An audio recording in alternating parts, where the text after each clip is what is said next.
Hello, my name is Heraclito. Let me introduce myself.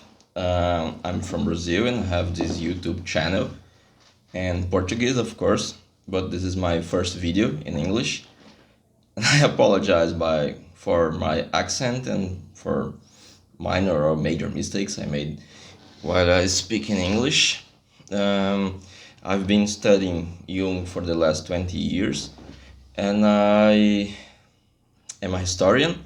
I recently graduated in psychology. I have a master's degree in psychology and I'm getting my doctoral degree also in psychology. I'm studying anime in the perspective of Jungian psychology. I really do. I really study cartoons. Um, and okay, that's me. That's my channel. I talk about Jung.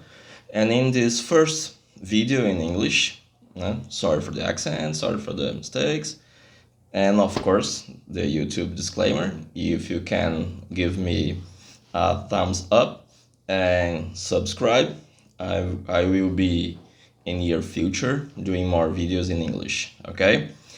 And in this video, I'm going to talk about few misconceptions very common about Jung. The first of this misconception, it's a very common one, that Jung was some kind of mystic or some kind of religious person. Jung's family was Protestant, they're Christian, and his father, Achilles Jung, was a pastor, and Jung dedicated a lot of his studies on Christianity and alchemy. And of course, he started his studies. His thesis was about seance on spiritualism. Someone, a relative of Jung, received spirits and he studied this phenomenon, which at the time was very common. For example, William James, the father of American philosophy and the father of American psychology, also founded the American Parapsychological Institute and European Parapsychological Research Institute because he was very interested in studying psychologically this phenomenon. Jung had an interest, a scientific interest in that kind of phenomenon. However, somehow his name was pretty much associated to some kind of new age stuff that he was very critic about. For example, in his psychological types, he talks about theosophy. And he says about theosophy that the kind of thinking that theosophy uses is as bad as materialism. Because theosophy it's reductive and sterile. Yes, that's the word. It's not productive kind of thinking because they apparently know everything. No? They have answers to everything because of waves or Atlantis or aliens or any kind of weird stuff. And it gives an answer, but it's not a real answer. It makes you stop thinking. So it's completely unproductive. It's like the opposite side, the different side of the same coin of materialism. Just to give you one example. Another example of Jung not being fond of this kind of stuff, it's an interview he gave 5 years before his death. He was very old at the time. He was invited to give that interview. It was recorded on tape for an American professor. His name was I really like the book. I have it in Portuguese, not in English. And in this interview, he explained or told about one time when he met uh, a priest, I guess, and his priest criticized him for psychologizing God, né? Making God look like something psychological. And Jung explained that to him, psychology, it was the most important thing. So when he says God is a psychological thing, he is giving the ultimate importance to God. And later, not much later in this interview, he says, everyone that thinks that I'm a mystic is an idiot because they don't know the first word in psychology. And of course, the first word in psychology is psych. It's his notion of a psychological reality. The fact that we don't have direct access to the word, the phenomenological word. No, that's not a good word because he's a Kantian. Is that's the word you say when you study Kant in English? I don't know. Wherever. You only have an immediate access to psychological images. We live directly only in psychological images. And we have only an indirect knowledge of matter, for example. So, for example, in one of his texts, he says that exists a kind of metaphysics of the matter, because in fact, matter in itself, it's completely unknown. So, when you say something about matter, you say something metaphysical, because you don't have a direct access to matter. You can find many examples throughout his vast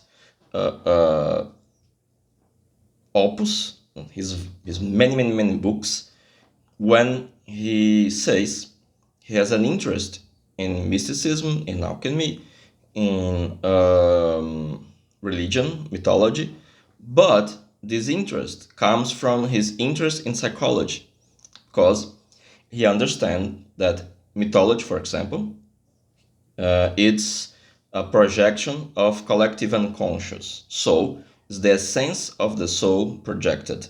I don't have a direct access to unconscious. Unconscious to Jung is really unconscious. However, I have some indirect access to these unconscious archetypes through mythology. So mythology says not about gods, but says about our very soul, the way that this soul collective works, because it's not a subjective thing alone. You have also in our soul uh, a collective aspect of this soul, which he called collective unconscious or impersonal unconscious. I really prefer impersonal because collective, it's complicated to people understand. That's not some kind of hive mind, but just something that don't belong only to one people, but to many people. Like the fact that you have two eyes, for example. It's not one of my characteristics. I said my name. Yes, Heraclito. Hello. Nice to meet you. Okay, that one of the very common misconceptions about Jung, that he was a mystic, but his interest in religious stuff, mythology, alchemy, it's because he's a psychologist and a scientist. What he says over and over again in his books and interviews and letters and seminars, but people don't or don't understand or don't read or whatever. People don't get it, in fact. Another common misunderstanding, and that it's more uh, difficult to explain, is that Jung don't have a theory. In a in a letter sent to Yolande Jacobi about Yolande Jacobi introductory book on Jung, he corrected her, for example, saying he doesn't had a theory of dreams like Freud had, but only a method, and could show only the results of these methods. And he says he has a nominalism. Nominalism is a word to a kind of philosophical debate about universals, that you have realism and nominalism. From realism point of view, the universals, like say courage or love or some characteristics, they are real. They have a real existence, like in Plato, if you point a philosopher. But to nominalism, they are just words, adjectives, not intrinsic characteristics or something that exists like in Plato ideal word, but only words. They only designate some things. Jung says that he's a nominalist. They don't have a theory. When you say that, you may get a little bit confused, because, whoa, he wrote a lot of books. How come Jung don't have a theory? Why he says that? Well, you have to understand what he's calling theory. Because Jung is an empiricist. He's interested in psychological facts. And when you are empiricist, you cannot delimitate your field with a priori. In this aspect, his psychology follows the lead of William James pragmatism. And William James pragmatism, it's anti-rationalistic, but not anti-intellectualistic, just like Jung. What Jung is trying to say when he says he's a nominalist is that he understands that his concepts are names given to psychological facts. They are not facts in itself. And that these names don't explain those facts. They just put them in groups with certain characteristics in common. Just like, for example, when you use the names from Canis lupus. Canis, it's a word that designates some kind of animals with some characteristics. It's not something that he imagined, like a philosophic theory, and using only logic and only reason he proposed. It's not an idea. In the same letter to Yolande Jacobi, he says that, for example, individuation is not a theory. It's a psychological fact that he describes. The self, Selbst in German, it's not an idea. It's a name to describe a psychological fact. So, in that sense, he doesn't have a theory, but a nominalism, which prevents the concretism. When you think that self, the word self, means something by itself. But no, it's just a word to describe psychological facts. In one of his texts, he have a very interesting footnote. In this very interesting footnote, he says, "Look, people criticize me because of archetypes, but really, archetypes, they don't exist. They are not something that you can find if you go around or if you study psychology. They are like, I'm like a botanist who finds similarities in plants and divide these plants in families, for example. Well, in that sense, archetypes are words, like families. It says you don't have a botanic taxonomy in nature, but you have that kind of conformity that allows you to create some classifications that make sense.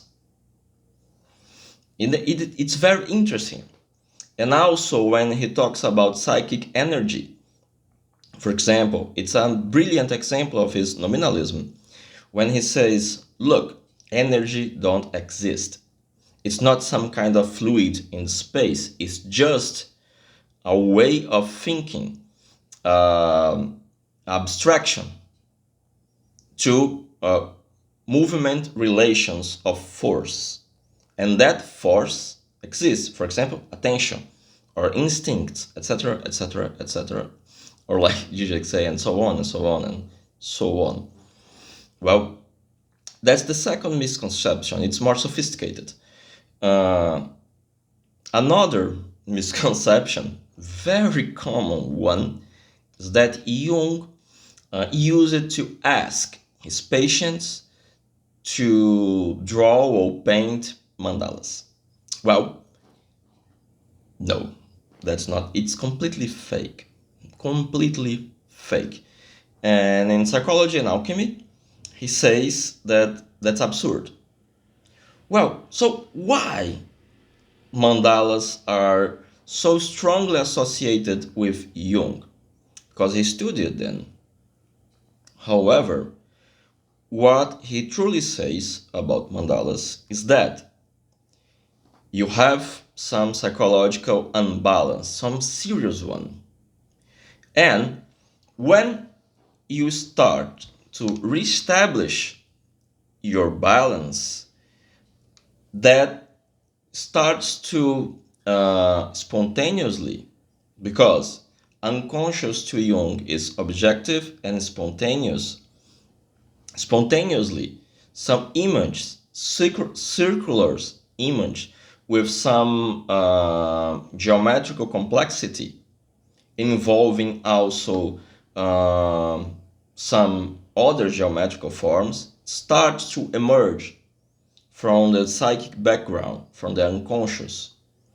And the more and more this psychic balance is near to complete itself, it's a dynamic balance, the more complex this circular image like mandalas appears. So they symbolically represent that very thing that gives balance to psyche, to the soul, Seele in German.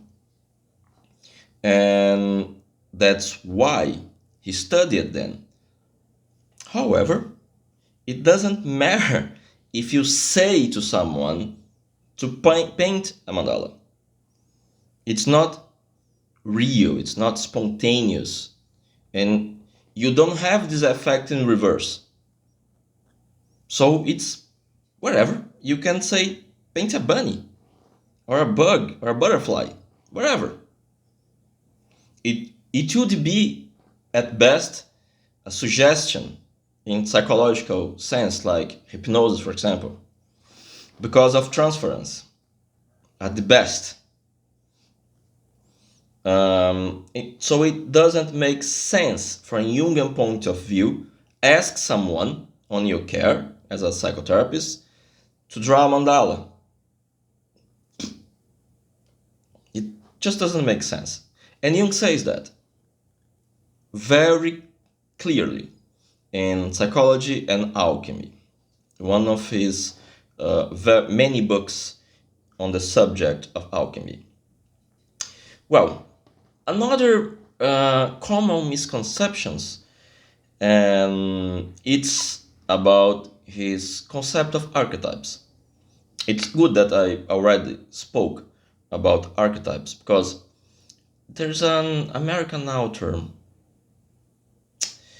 I just forget her name, that talks about Jungian archetypes like the child, the the 12 archetypes or something that has nothing to do with Jung's idea of archetypes.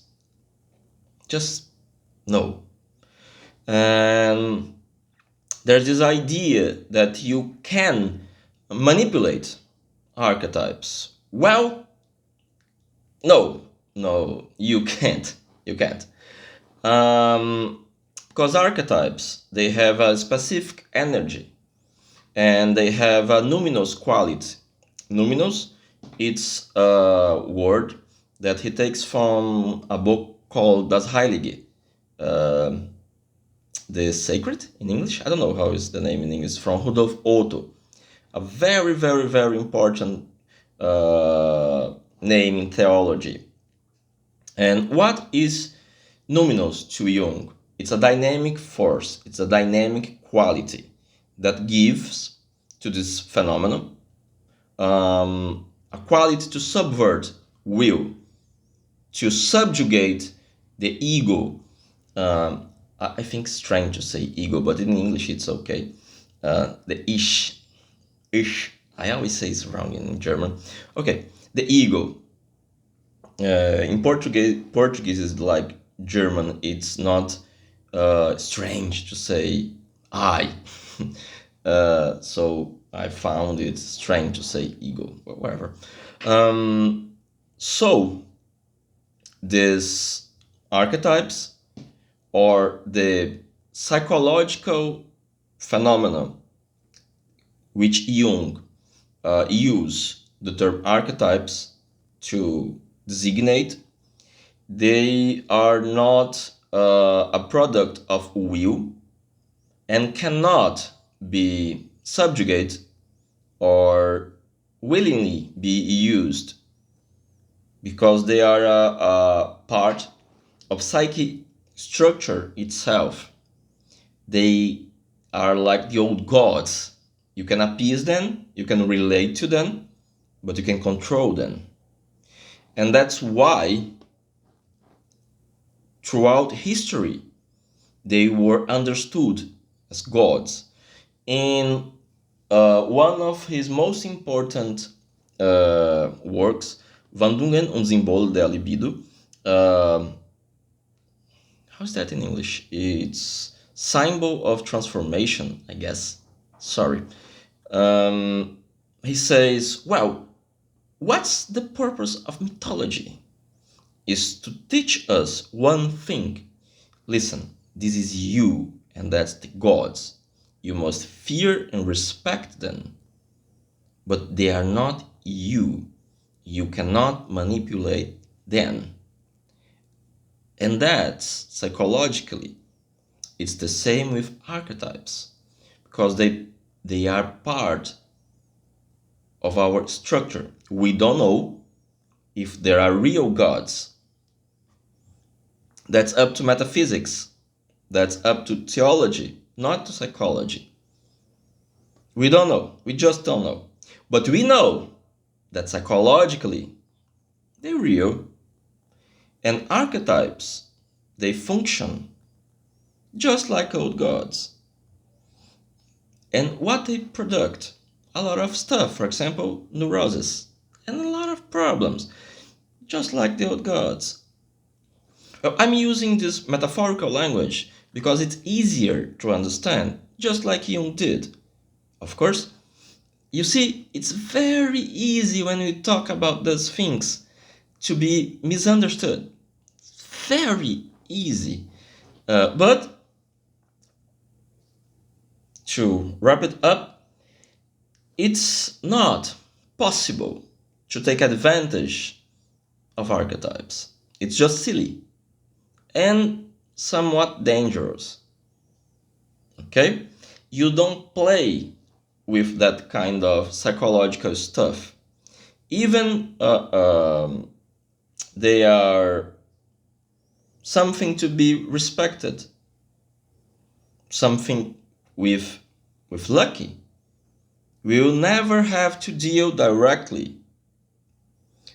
Only in psychosis or in the end of a very long process of psychic maturation during individuation, you know?